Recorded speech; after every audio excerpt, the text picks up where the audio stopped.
அனைவருக்கும் வணக்கம் நண்பர்களே. இன்னைக்கு நம்ம பதிவுல எதை பத்தி பார்க்க போறோம்னா, முருகனுடைய அறுபடை வீடுகளில் கடற்கரையில் அமைந்திருக்கிற ஒரே கோவில் தாங்க திருச்செந்தூர் கோவில். இந்த கோவிலை பற்றி நீங்க இதுவரையுமே அறிந்திடாத சில சுவாரஸ்யமான பதிவுகளை தான் இந்த வீடியோவில் பார்க்க போகிறோம். இந்த வீடியோ உங்களுக்கு பயனுள்ள தகவல்கள் நிறைந்ததாக இருக்கும். அதனால் வீடியோவை எந்த இடத்துலையுமே ஸ்கிப் பண்ணாமல் பாருங்கள். இது வரைக்குமே நம்ம சேனலை பார்க்காதீங்களாக இருந்தீங்கன்னா சேனலுடைய பெல் பட்டனை கிளிக் பண்ணி சேனலை சப்ஸ்கிரைப் பண்ணிக்கோங்க. லைக் பண்ணுங்கள். இந்த வீடியோ பிடிச்சிருந்தா கமெண்ட் பாக்ஸில் திருச்செந்தூர் முருகா போற்றி என 3 முறை பதிவிடுங்க. ஷேர் பண்ணுங்க, கமெண்ட் பண்ணுங்க. வாங்க வீடியோக்குள்ள போகலாம். திருச்செந்தூர் முருகன் கோவில் பார்த்தீங்கன்னா தமிழ்நாட்டில் தூத்துக்குடி மாவட்டத்தில் அமைந்திருக்குதுங்க. முருகனுடைய அறுபடை வீடுகளில் இது 2ஆம் படை வீடாக விளங்குது. இதன் சிறப்புகளை நாம் சொல்லிக்கிட்டே போகலாங்க. அறுபடை வீடுகளில் பார்த்தீங்கன்னா கடற்கரையில் அமைந்துள்ள ஒரே கோவில் இந்த கோவில் மட்டும்தான். சூரபத்மனை முருகன் வதம் செய்த தலமாகவும் இது அமைஞ்சிருக்குது. சூரனை வென்றதால தான் ஜெயந்திநாதர் என்ற பெயரில் இங்கு முருகன் அருள்பாலிக்கிறாரு. சண்முகர் வடிவல முருகன் அருள்பாலிக்கும் ஒரே தலம் இது மட்டும்தான். முருகனுடைய வீரத்தை கொண்டாடும் விதமாக தான் கந்த சஷ்டி விழா இங்கு மிகவும் விமர்சையாக கொண்டாடப்படுதுங்க. திருச்செந்தூர் கோவிலில் மூலவர் பார்த்தீங்கன்னா சன்னதியினுடைய பின்புறத்தில் 5 லிங்கங்கள் இருக்குது. முருகனுடைய முக்கிய படைத்தலைவராக இருக்கக்கூடிய வீரபாகுவுக்கு தனி சன்னதி அமைச்சிருக்காங்க. சூரிய தீர்த்தம், சந்திர தீர்த்தம், நாக தீர்த்தம் என 3 தீர்த்தங்கள் இந்த தளத்தில் அமைஞ்சிருக்குது. கடல் அலைகள் பார்த்தீங்கன்னா கோவிலில் கருவறை வரை வந்து செல்வது இந்த கோவிலில் அமைந்திருக்க ஒரு தனிச்சிறப்புன்னு சொல்லலாம். திருப்புகழ் பாடிய அருணகிரிநாதருமே திருச்செந்தூர் கோவிலை பற்றி தன்னுடைய பாடல்களில் 83 பாடல்களாக பாடியிருக்காரு. தூத்துக்குடியிலிருந்து பார்த்தீங்கன்னா 40 கிலோமீட்டர் தொலைவில் தான் திருச்செந்தூர் கோவில் அமைஞ்சிருக்குது. இங்கு செல்ல பார்த்தீங்கன்னா பேருந்து மற்றும் ரயில் வசதிகள் இருக்குது. தூத்துக்குடி மாவட்டத்தில் மன்னார் வளைகுடாவை ஒட்டி அமைந்திருக்குது இந்த முருகன் கோவில். சென்னையிலேருந்து பார்த்தீங்கன்னா 600 கிலோமீட்டர் தொலைவில் இருக்குது. சங்க இலக்கியங்களுமே சிலப்பதிகாரத்தில் குறிப்பிட்டிருக்காங்க. இந்த கோவில் பார்த்தீங்கன்னா 2000 முதல் 3000 ஆண்டுகள் வரை பழமை கொண்டதாக கருதப்படுது. முருகப்பெருமானுக்கு கடற்கரை ஓரத்தில் அமைந்துள்ள ஒரே கோவில் இது மட்டும்தான். இந்த கோவிலில் அமைந்துள்ள இடம்தான் திருச்சிற்றளவாய்னு அழைத்திருக்காங்க. முருகனுக்குரிய அறுபடை வீடுகளில் பார்த்தீங்கன்னா திருச்செந்தூர் மட்டும்தான் கடற்கரையிலும் பிற 5மே மலைக்கோயிலாக அமைஞ்சிருக்குது. 157 அடி உயரம் கொண்ட இந்த கோவில் பார்த்தீங்கன்னா 9 கோபுர தலங்களை கொண்டதாக அமைந்திருக்குது. முருகப்பெருமானே சூரனை ஆட்கொண்ட பின்புதான் தனது வெற்றிக்கு நன்றி தெரிவிக்கும் விதமாக சிவபூஜையும் செய்திருக்காரு. அதனால தான் இந்த கோலத்திலேயே முருகன் வலக்கையில் பார்த்தீங்கன்னா தாமரை மலருடன் அருள்வார். தலையில பார்த்தீங்கன்னா சிவயோகி போல ஜடா முகுடத்துடன் தரித்திருப்பாங்க. இவருக்கு இடது புறத்துல பின்புறமாக பார்த்தீங்கன்னா சுவரில் ஒரு லிங்கம் இருக்குது. இவருக்கு முதல் தீபாராதனை காட்டிய பின்னாடி தான் முருகனுக்கு தீபாராதனை நடக்குது. சண்முக சன்னதியில சுவாமிக்கு பின்புற லிங்கம் இருக்குது. இவ்விரு லிங்கங்களுமே இருளில் இருப்பதால தீபாராதனை ஒளியில மட்டும்தான் நாம தரிசிக்க முடியும். அறுபடை வீடுகளில் ஒவ்வொரு கோவிலுக்கு ஒவ்வொரு வரலாறு இருக்குதுங்க. அதே போல தான் திருச்செந்தூர் கோவிலினுடைய தல வரலாறு தெரிஞ்சுக்க போகிறோம். தேவர்களும் தங்களை தொந்தரவு செய்த சூரபத்மனை அழிக்கும்படி தான் சிவபெருமானிடம் முறையிட்டிருக்காங்க. அவர்களது வேண்டுதலை ஏற்ற சிவனுமே தன் நெற்றி கண்ணிலிருந்தே 6 பொறிகளை உண்டாக்கியிருக்காரு. அதிலிருந்து முருகப்பெருமான் தோன்றினாராம். பின்னர் தான் சிவபெருமானின் கட்டளை ஏற்று சூரபத்மனை அழிக்க இங்கு வந்திருக்காரு.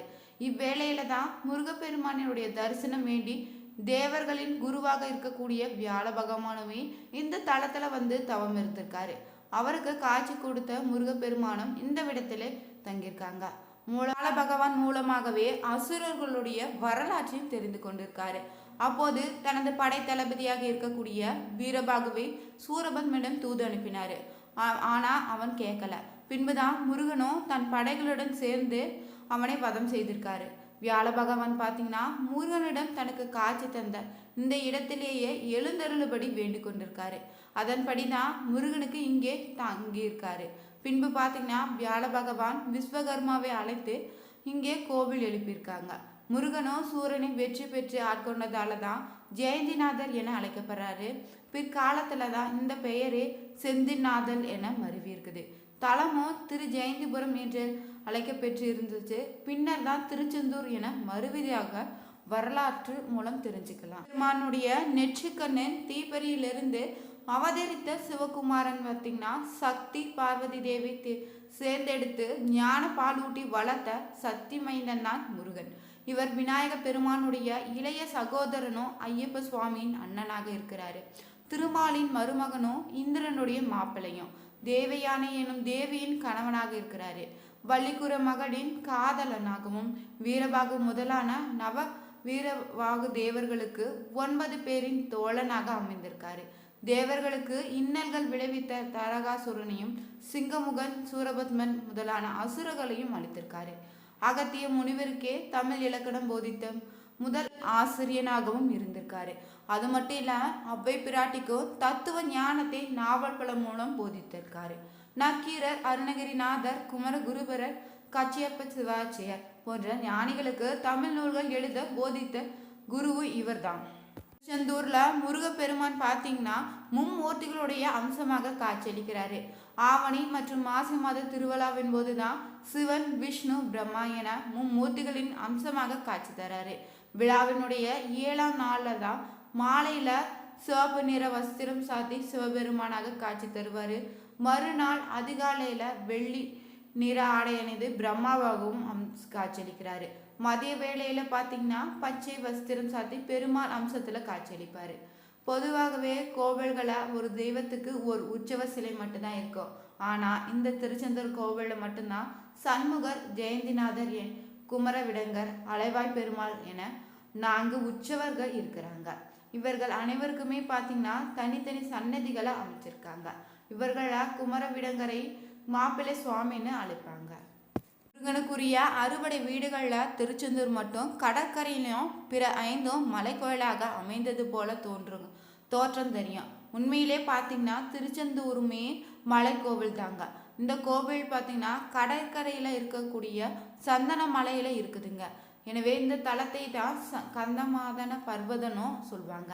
காலப்போக்கில் பார்த்தீங்கன்னா இந்த குன்று மறந்து விட்டதாகவும் தற்போது இந்த கோவிலில் 2ஆம் பிரகாரத்தில் பார்த்தீங்கன்னா பெருமல் சன்னதி அருகில் வள்ளி குகைக்கு அருகிலுமே சந்தனமலை சிறு குன்று போல புடைப்பாக இருப்பதை நீங்கள் பார்க்கலாம்.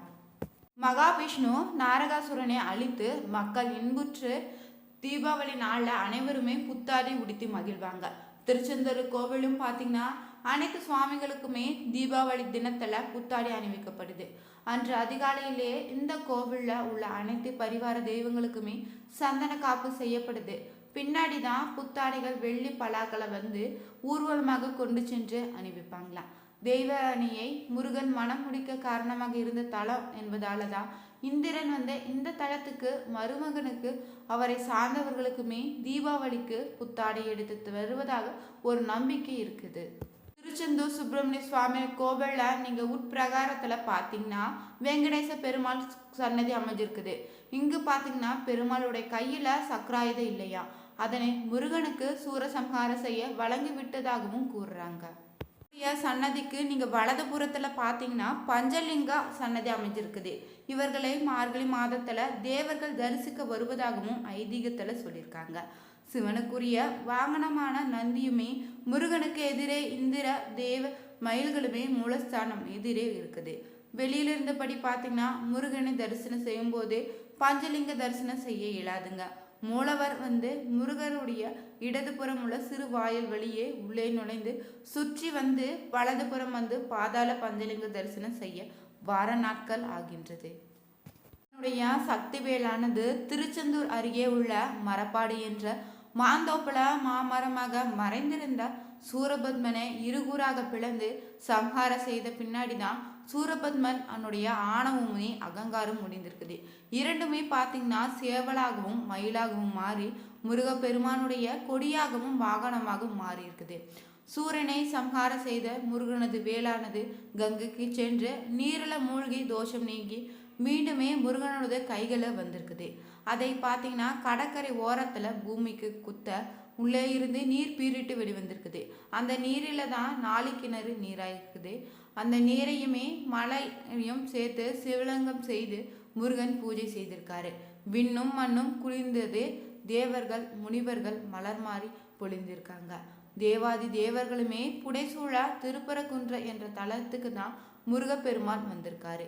குன்றத்துல தவம் செய்து வந்த 6 முனிவர்களுமே திருவருள் புரிந்திருக்காங்க. உங்களுடைய வாழ்க்கையில ஜோதிட ரீதியான பிரச்சனைகள் இருப்பதாக நீங்க நினைச்சீங்கன்னா வீடியோல டிஸ்கிரிப்ஷன்ல கொடுத்துருக்க நம்பருக்கு கால் பண்ணி ஜோதிட ரீதியான தகவல்களை நீங்க தெரிஞ்சுக்கொள்ளலாம். இந்த வீடியோ உங்களுக்கு பிடிச்சிருந்தா லைக் பண்ணுங்க, ஷேர் பண்ணுங்க, கமெண்ட் பண்ணுங்க.